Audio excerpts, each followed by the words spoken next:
Buenas noches a todos, ¿cómo están? Mi nombre es Héctor Agudelo, voy a presentarles el trabajo con la compañera María Alejandra Casas. Voy a hablar de qué es externalidad. Cuando se habla de externalidades, se está haciendo referencia a los efectos externos que sufren una o varias personas, como por acciones u omisiones de otros, ¿cierto? Características, por ejemplo, de las externalidades.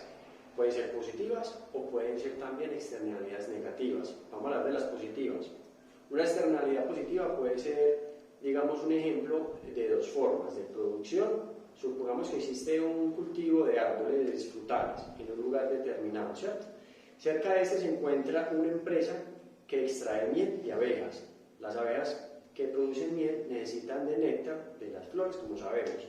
A su vez, para que estos árboles de frutas es necesario que exista una polinización, la cual se facilita por el movimiento de insectos de flor en flor. Por lo tanto, sin haber pagado por ello, el dueño de los árboles está siendo beneficiado por una externalidad positiva, ¿cierto? Por el hecho de que el vecino produzca miel de abejas y tenga abejas cercanas a su cultivo. De la misma forma, el vecino está recibiendo, digamos, una externalidad positiva, producida por el cultivo de árboles, por el hecho de tener cerca las flores de estos. Ahora, una externalidad negativa. Por el contrario de lo que estábamos viendo, genera efectos perjudiciales a quien las recibe. Supongamos también otro ejemplo. Existe un criadero de truchas en un lugar determinado, ¿cierto? Para que las truchas crezcan y se desarrollen correctamente, debe mantenerse en aguas limpias, no contaminadas, o sea, tratadas. Sin embargo, en un lugar cercano existe un cultivo de flores que utiliza químicos para controlar las plagas de flores. Por el viento, por las condiciones climáticas, estos químicos contaminan esa fuente de agua cercana, por lo tanto el criador de truchas se va a ver seriamente afectado, ¿cierto?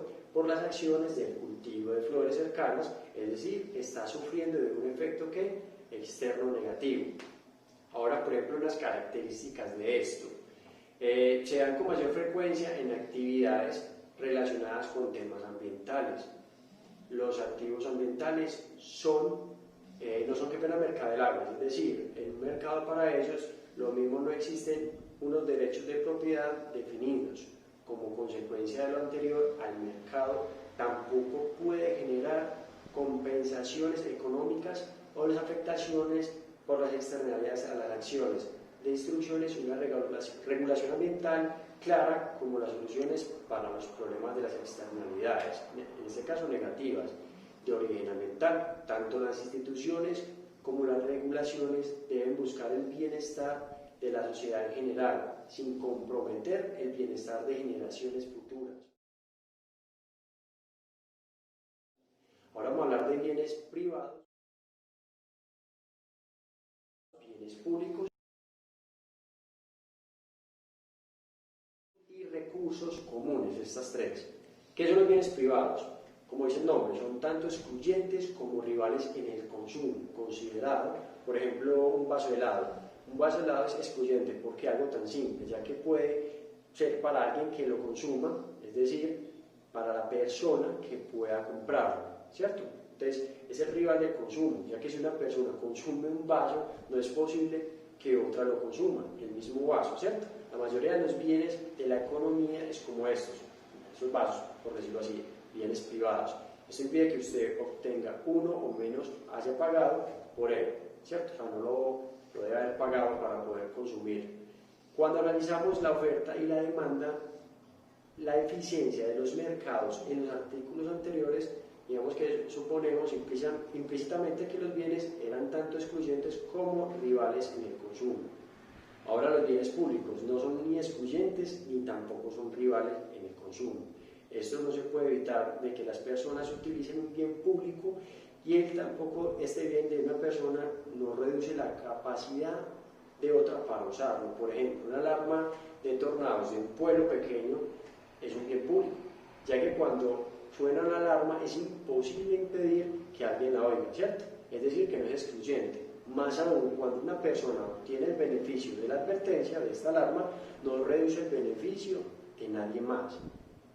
Ahora, por ejemplo, recursos comunes son rivales en el consumo, pero no son excluyentes. Por ejemplo, los peces en el océano son rivales en el consumo. Cuando una persona pesca uno existe una menor cantidad de peces que puede pescar la siguiente persona, ¿cierto? Sin embargo, estos pueden ser no excluyentes, ya que dada la variedad en el océano no es difícil que los pescadores ya no puedan extraer más peces. Hola, mi nombre es María Alejandra Casas e iniciaré hablando de la estructura del mercado. Esta agrupa las características de los compradores y vendedores de un producto, servicio o industria.